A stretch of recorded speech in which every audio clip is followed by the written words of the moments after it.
सुधांशु जी, मैं आपके साथ शुरुआत करना चाहती हूं क्योंकि अब तस्वीरें सब दोनों तरफ से आ रही हैं और दोनों तरफ की ये तस्वीरें बता रही हैं किस तरह की बर्बादी का आलम है। चाहे वो अगर हम देखें इजराइल में क्या कुछ हुआ 7 अक्टूबर को, उसकी तस्वीरें, बनाम वर्सेस फिलिस्तीन में गाजा पट्टी में जो अब हो रहा है। हां, ये हमास आतंकी संगठन के खिलाफ है लड़ाई, लेकिन इसमें जो कैजुअलिटीज हो रही हैं, जो लोग भुगत रहे हैं, वो वहां पर भी गाजा पट्टी में मौजूद मासूम लोग हैं। अब इसमें कैसे डिफरेंशिएट करे आदमी, इसमें किस तरह से आगे बढ़े? ये जो बर्बादी तक हमें करना है, इंतकाम हासिल करने तक नेतन्याहू का अटैक है, जिसमें अभी अभी उन्होंने ब्लिंकन से, विदेश मंत्री, अमेरिकी विदेश मंत्री से मुलाकात के बाद कहा है कि हम पीछे नहीं हटेंगे। इसको किस तरह से देखते हैं आप? देखिए, जो आपने बात कही इसमें सारा का सारा सार छुपा हुआ है कि किस तरीके से डिफरेंशिएट करें, क्योंकि जो ये युद्ध शुरू हुआ ये युद्ध नहीं था। युद्ध तो सैनिकों के बीच में होता है। निहत्थे लोगों को डिफरेंशिएट करके उनके ऊपर गोली चलाना, जो भी दिखाया गया, मेज के नीचे छुपे लोगों से मेज हटा के सर पे रख के गोली मारना, ये युद्ध है क्या? महिला सैनिक थी वो, सुधांशु जी। इसके बाद जो वो कर रहे हैं, सुधांशु जी, महिला सैनिक थी, और अगर कोई युद्ध होता है तो आप बंदी बनाते हैं, पॉइंट ब्लैंक रेंज पे ऐसे मारते नहीं है जैसा उन औरतों को टेबल के नीचे छिपी घायल होने के बाद ग्रेनेड अटैक से उनको कुर्सी हटाकर उन पर गोलियां डाली। मैं इसी पॉइंट पे आ रहा हूं। 1905 में वियना कन्वेंशन में कम्बेटेंट और नॉन कम्बेटेंट और सरेंडर के रूल्स को ले डाउन किया गया था कि विश्व में युद्ध होंगे तो उनमें के नियमों का पालन किया जाएगा। और उसके बाद जो हो रहा है, मैं यहां पे एक बात करना चाह रहा हूं, निश्चित रूप से बहुत सारे निहत्थे और बेगुनाह लोग उस बमबारी में भी मारे जा रहे हैं, पर कम से कम बेगुनाह निहत्थे को टारगेट करके तो गोली नहीं मारी जा रही है ना, उसको टारगेट करके उसके घर पे तो नहीं गिराया जा रहा है। अब यहां पे बात यह है, इंपॉर्टेंट बात यह है कि जो मैंने पहले भी कहा है, यह लड़ाई मुसलमान बनाम यहूदी की नहीं है। इस्लामिक वर्ल्ड में दो धड़े हैं। एक है टर्की, जिसकी खलीफत 100 साल पहले चली गई थी फर्स्ट वर्ल्ड वॉर के बाद। उसके बाद उसके दिल में छटपटाहट है कि इस्लामिक वर्ल्ड की लीडरशिप जो मेरे हाथ से चली गई थी वो कहां है। दूसरा है ईरान।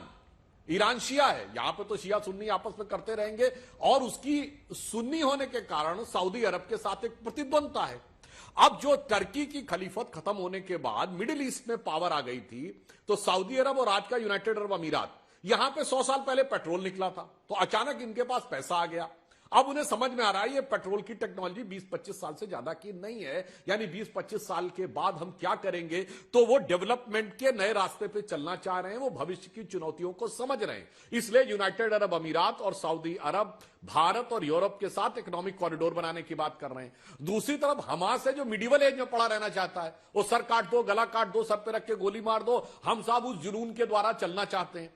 तो ये इस्लामिक वर्ल्ड की अंदरूनी लड़ाई, इस्लामिक वर्ल्ड के अंदर की दो प्रवृत्तियां, एक जो फ्यूचर में डेवलपमेंट की तरफ बढ़ना चाहती है, और दूसरी जो उसको डिस्टर्ब करना चाहती है ताकि मेरी बादशाहत किसी तरीके से बनी रहे। हकीकत में लड़ाई ये है, और इसमें चीन का हाथ होने से भी इनकार नहीं किया जा सकता, क्योंकि चीन का बेल्ट रोड इनिशिएटिव इस कॉरिडोर के द्वारा सबसे बुरी तरीके से प्रभावित हुआ, और उसमें सबसे की बंदरगाह हाइफा था जो इजराइल में है।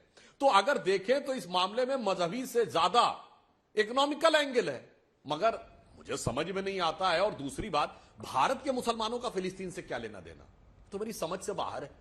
अरे भाई, कोई आपके यहां कोई चैरिटी चलती है, कोई स्कूल चलते हैं, क्या चलते हैं, कोई कनेक्शन नहीं है, ना आपका कोई रेशियल कनेक्शन है, ना कोई इमोशनल कनेक्शन है, ना कोई इकोनॉमिकल कनेक्शन है, मगर खाम खामे भारत के अंदर एक खतरनाक राजनीति है कि चंद कट्टरपंथी लोगों को खुश करके उनके चंद वोट मिल जाएं, 1-आधा% भी बढ़ जाए तो क्या। आज आपने देखा ना, कांग्रेस के नेता मणिशंकर अय्यर और कई लोग फिलिस्तीन चले गए, उसमें कम्युनिस्ट पार्टी के नेता भी थे सॉलिडरिटी व्यक्त करने। अंजना जी, इतना हास्यास्पद लगता है, एक मुस्लिम कंट्री बता दे जहां कम्युनिस्ट पार्टी बैंड ना हो। बैंड अगर कह दो कम्युनिस्ट पार्टी के मेंबर जेल में डाल दिए जाए, और जाके वहां सॉलिडरिटी दिखा रहे हैं उनके साथ, तो समझ से ही परे है कि मेरे भाई आप क्या करना चाह रहे हो। मतलब जिसे कहते हैं 100 जूते खाएं तमाशा फिर भी देखें। इसलिए मैं कह रहा हूं, इसको राजनीति से अलग हटकर ईमानदारी से देखिए। यह विश्व के अंदर की जियो पॉलिटिक्स में मुस्लिम वर्ल्ड के अंदर वर्चस्व की एक लड़ाई है, जो सऊदी अरब, यूनाइटेड अरब अमीरात को अलग करके टर्की और ईरान अपना लड़ना चाह रहे हैं। इसको इस नजरिए से देखें तो हम ज्यादा बेहतर पिक्चर समझ सकें। वारिस पठान साहब, क्या आप इससे सहमत नहीं है? वरना आप देखिए ईरान किस तरह से धमकी दे रहा है कि अगर आप फिलिस्तीन में घुसेंगे तो हम आप पर बमबारी कर देंगे, उकसा रहा है। और ये साफ दिख रहा है कि चाहे वो यूनाइटेड अरब एमिरेट्स हो या फिर सऊदी अरब हो, अब ये लोग युद्ध और इस तरह की लड़ाई में अपने देशों को नहीं झोंकना चाहते हैं। उनके लिए धर्म और धर्म से जुड़ा हुआ जिहाद अब कोई मायने नहीं रखता है। उन्हें अपने कौम को आगे विकास की राह पर ले जाना है, तभी वो इकोनॉमिक कॉरिडोर बनाना चाहते हैं भारत से लेकर यूरोप तक। जी जी बिल्कुल, जी बिल्कुल। देखिए अंजना जी, हमास तो सिर्फ एक बहाना है। इसराइल का मेन निशान तो ऐसा है कि उनको अरब वर्ल्ड के अंदर सुप्रीमेसी हासिल करना है, इसलिए वो पूरे सिविलियंस का नरसंहार करना चाहता है बॉम्बिंग के द्वारा, फास्फोरस बॉम्ब यूज करके। वरना बताइए ना मुझे, हमास का बहाना लेकर लेबनान पे क्यों अटैक किया, लेबनान पे क्यों बॉम्बिंग किया? लेबनान में तो हमास नहीं है। सीरिया में क्यों बॉम्बिंग कर दिया? सीरिया में तो हमास नहीं है। तो इसीलिए ना इसराइल चाहता है एक बार दिखाइए वारिस साहब को मेरे साथ। हिजबुल्लाह ने 7 तारीख को अटैक नहीं किया था, लेकिन हिजबुल्लाह ने 7 तारीख को अटैक नहीं किया था अंजना जी। लेबनान के अंदर हिजबुल्लाह है। 7 तारीख को जो अटैक किया तो हमास ने किया था, तो हमास के खिलाफ कार्रवाई करनी चाहिए, मगर ये तो सिविलियन को मारता जा रहा है। आपको हमास के बाद अब हिजबुल्लाह की भी चिंता होने लगी वारिस पठान साहब।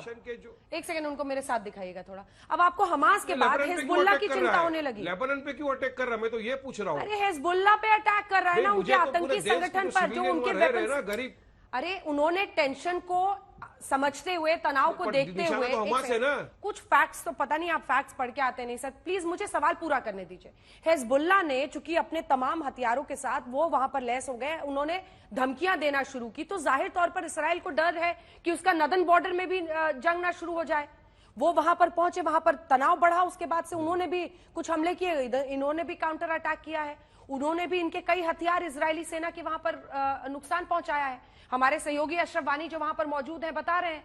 पूरी खबर पढ़िए ना सर, यही फर्क है खबर और प्रोपोगंडा में, क्योंकि हर युद्ध में मैं आपको खबर प्रोपोगंडा सिखा, मैं अभी आपको खबर बता रहा हूँ। हाँ। पूरी खबर आपको बता रहा हूँ अंजना जी। मुझे लगता है कि आपको थोड़ा सा नॉलेज लेना चाहिए। इंटरनेशनल वर्ल्ड का जो मीडिया आजकल जो बता रहा है ना, उस पर थोड़ा सा आप जो ये वेस्टर्न वर्ल्ड की मीडिया को कम ध्यान दीजिए। जो अरे हम तो अशरफ वानी को सुन रहे हैं, हमारे रिपोर्टर जो वहां से हैं। इज्जत करता हूँ। हाँ बिल्कुल, मुझे बड़ी सहानुभूति है। मेरा दोस्त भी वहां पर है, गौरव सावंत भी गए हुए हैं। मैं चाहता हूं, भगवान से प्रार्थना भी है, सही सलामती के साथ वो आ जाए। बात ये अंजना जी, अगर आप बोल रहे हो ना कि हमास को खत्म करना है, तो लेबनान पे अटैक क्यों? हमास को खत्म करना, सीरिया पे अटैक क्यों? तो ये सब साफ दर्शा रहा है कि सिविलियंस को मार रहा है। ये वाटर इलेक्ट्रिसिटी क्यों करना? अभी गाजा के डॉक्टर का मैं इंटरव्यू देख रहा था, उसने साफ तौर से कहा है कि गाजा के अंदर हॉस्पिटल में इलेक्ट्रिसिटी और पानी खत्म हो चुका है, जितने लोग वहां एडमिट है सब मर जाएंगे।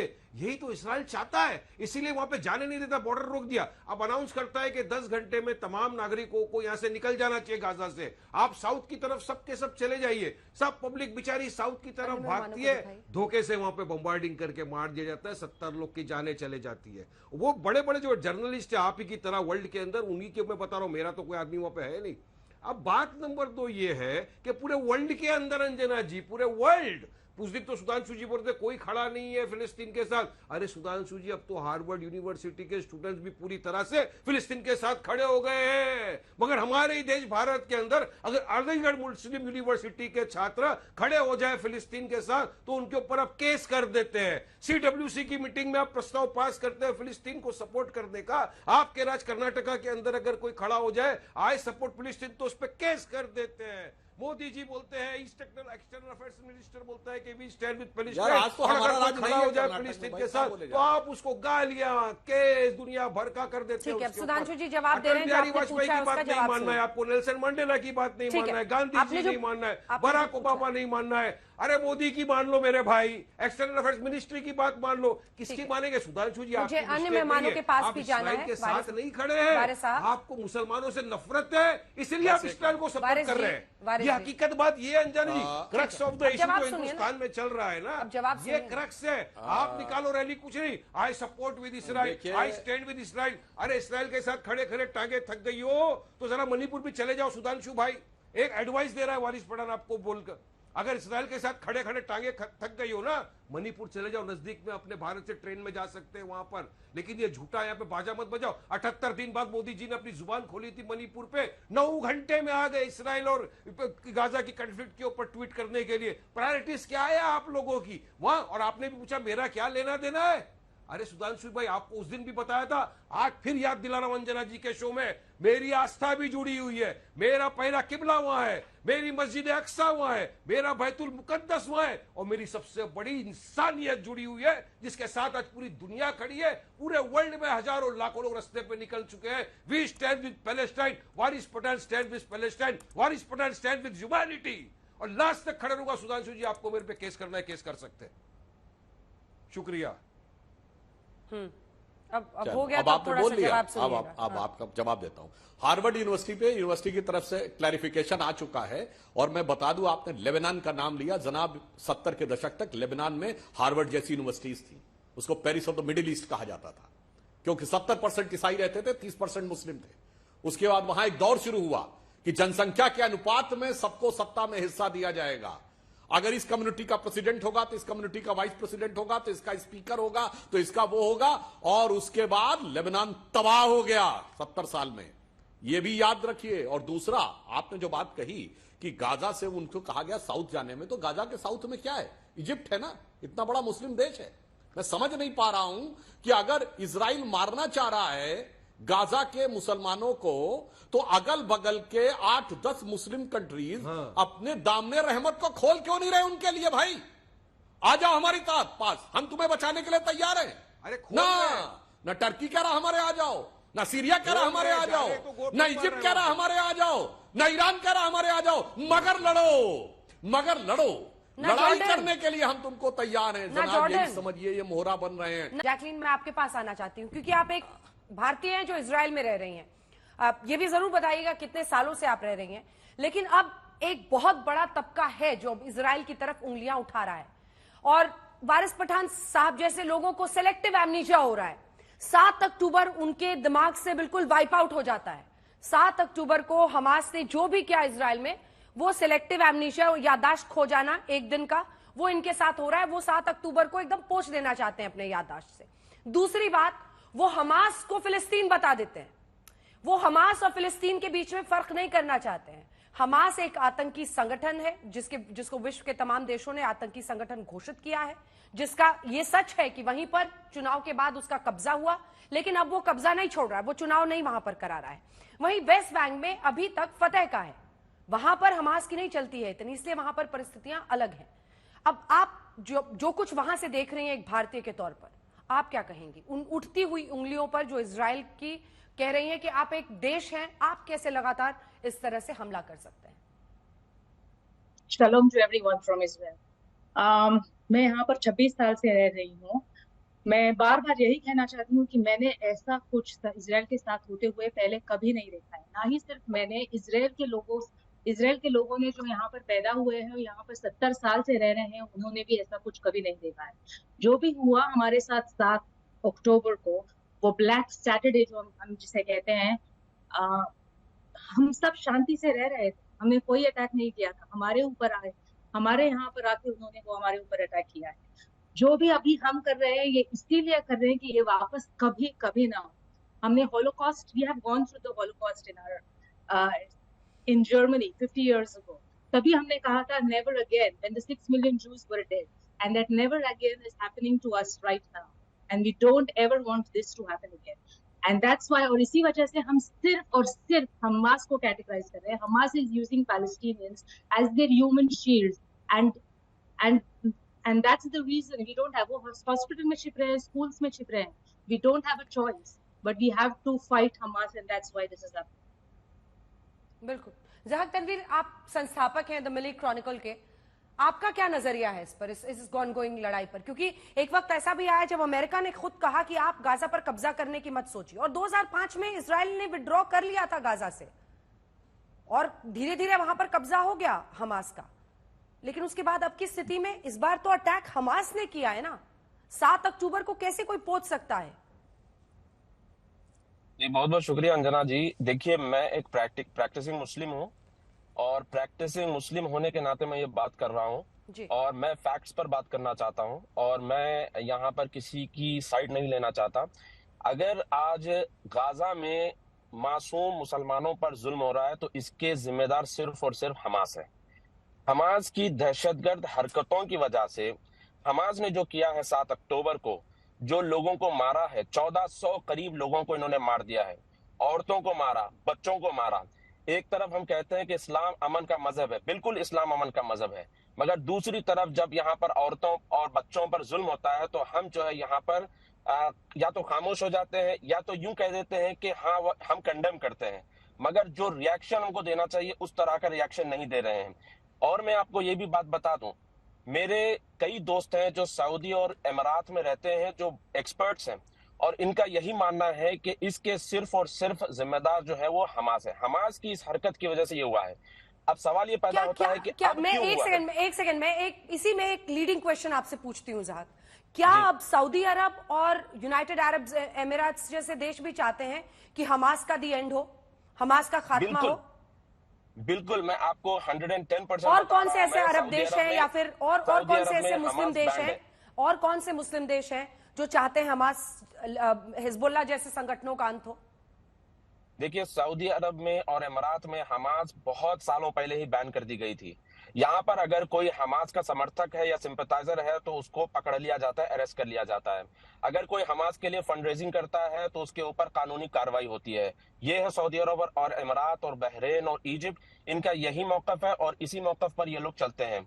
अब मैं आपको यहाँ पे एक इंटरेस्टिंग बात बताता हूँ कि अब क्यों हुआ है। देखिए, रिसेंटली जो G20 हुआ है हमारे पास, और G20 में ये तय हुआ है कि मुंबई से लेकर जो कॉरिडोर खुलेगा वो पूरा इजराइल हाइफा तक जाएगा, और इसी दौरान सऊदी अरब और इजराइल के दरमियान में पीस डील की बातें चल रही थी, और सऊदी अरब ने अपनी कॉन्सुलेट भी खोली है जेरूसलम में, और इसी तरह से इजराइल के टूरिज्म मिनिस्टर को भी सऊदी अरब ने बुलाया।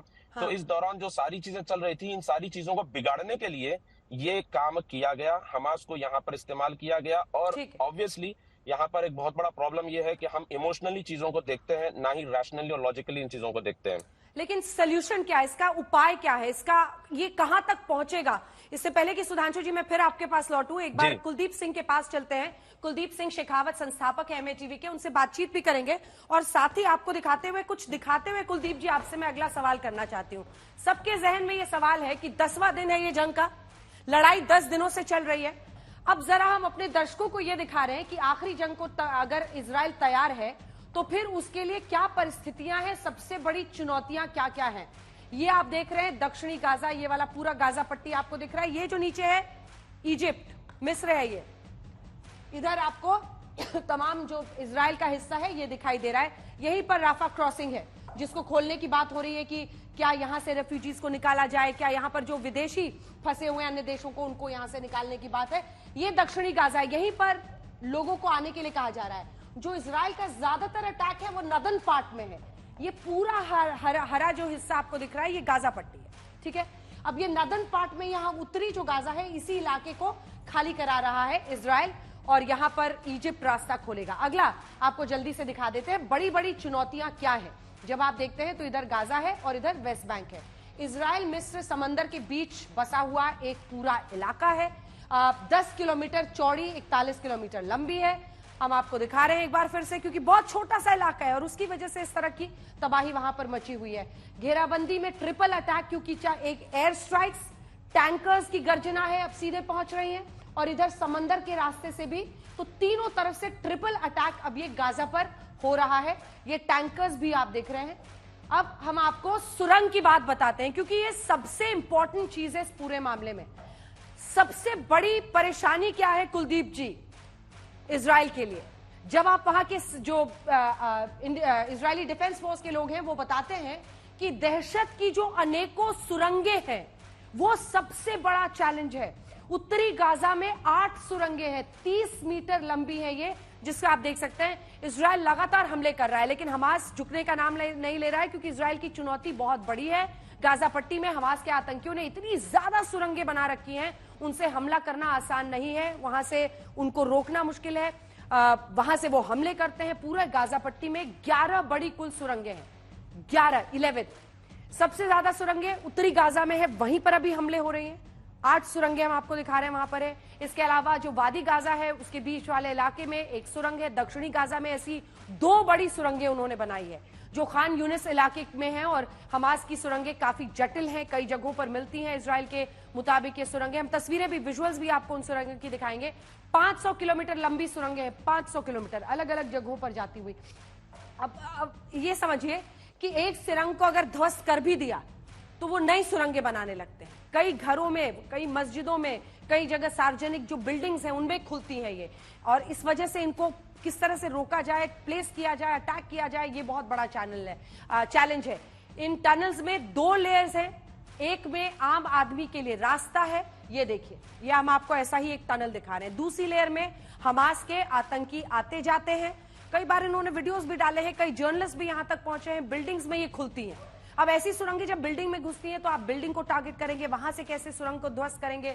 इन सुरंगों में हमास ने जगह जगह बम लगा रखे हैं। साथ ही इजराइल को लगता है कि करीब 30,000 आतंकी अभी और हैं।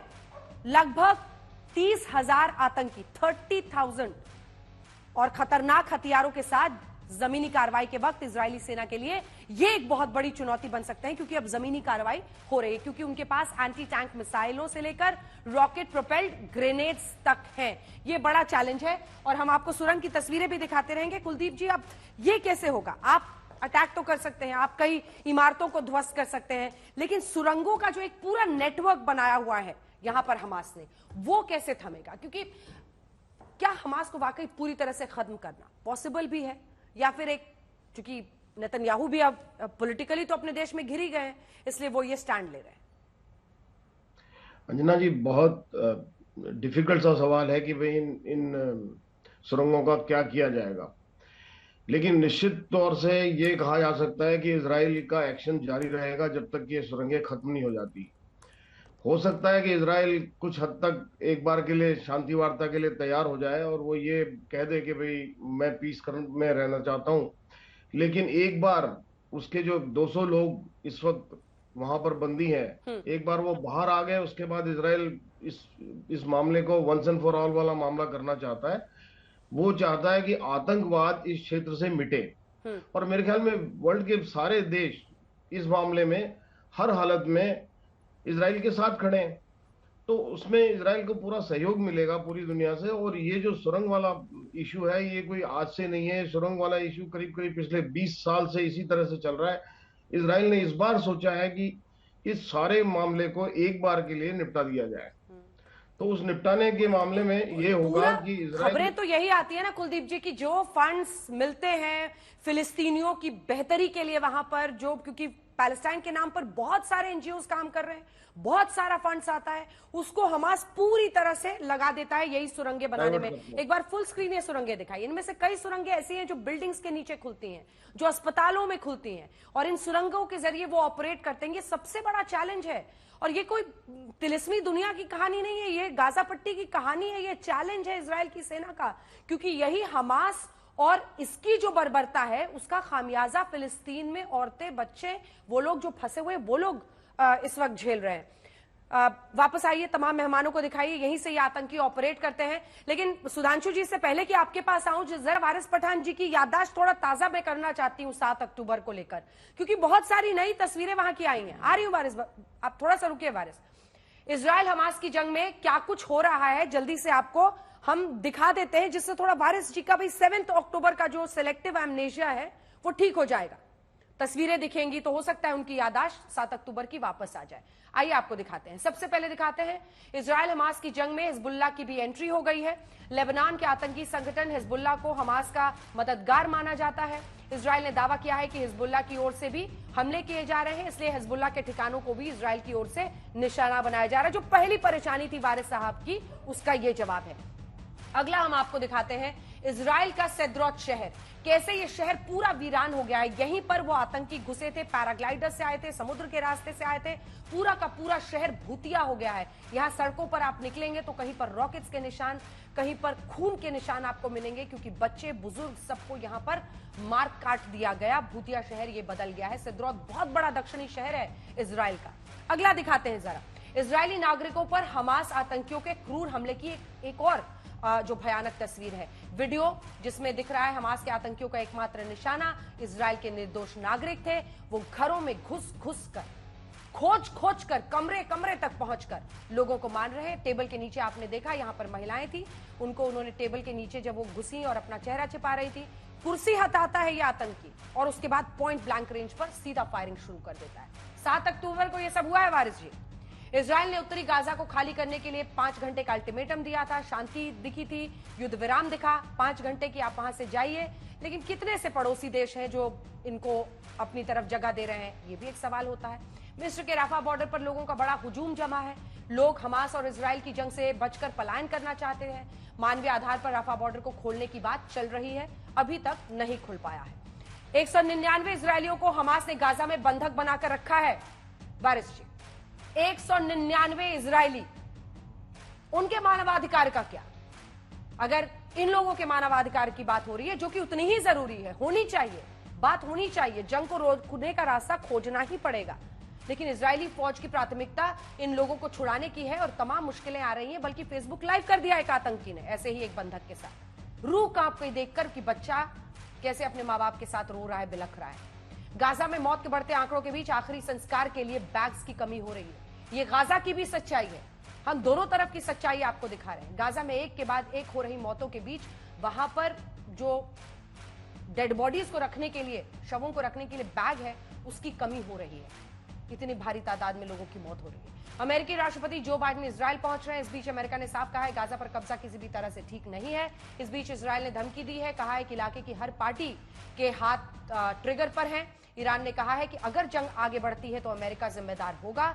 ये हम आपको तमाम बड़ी खबरें बताते हुए अब आते हैं सुधांशु त्रिवेदी जी। अब ये जिस तरह से आगे बढ़ रहा है, आपने देखा एक बहुत बड़ा दबाव और जो उसकी आशंका पहले दिन से ही जाहिर की जा रही थी, क्योंकि फिलिस्तीन पर भी जब आप अटैक करेंगे, आप मारना हमास को चाहते हैं, लेकिन कोलैटरल डैमेज को देखकर, बच्चों की हालत को देखकर एक मानवीय बहुत बड़ी आप विपदा तो खड़ी होती हुई दिखाई देती ही है।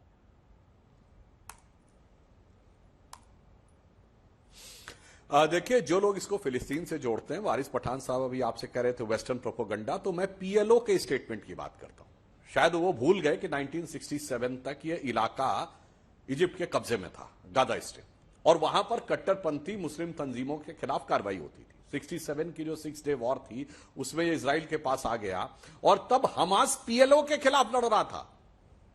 पैलेस्टीनियन लिबरेशन ऑर्गेनाइजेशन को देश न होते हुए भी संयुक्त राष्ट्र संघ में देश के रूप में मान्यता प्राप्त है। जो पीएलओ पे अटैक कर रहा था वो फिलिस्तीन का प्रतिनिधि हो गया। मतलब आप लोग गजब का तर्क देते हैं भाई। मैं तो भूल रहा हूं वो कौन मौलाना थे जो व्हील चेयर पे चलते थे, जो हमास के फाउंडर थे। 87 में उन्होंने हमास बनाया, बाद में 2005 या 6 में वो मार दिए गए। सीधे सीधे उनकी लड़ाई थी और यहां तक कहा जाता कि इजराइल से भी मदद लेते थे वो पीएलओ से लड़ने के लिए। अब वो सच है क्या है ये मेरे को आइडिया नहीं है, मगर आप ये समझिए कि जो फिलिस्तीन की ऑफिशियल सरकार के विरुद्ध लड़ रहा था वो फिलिस्तीन का कॉज कहां से हो गया।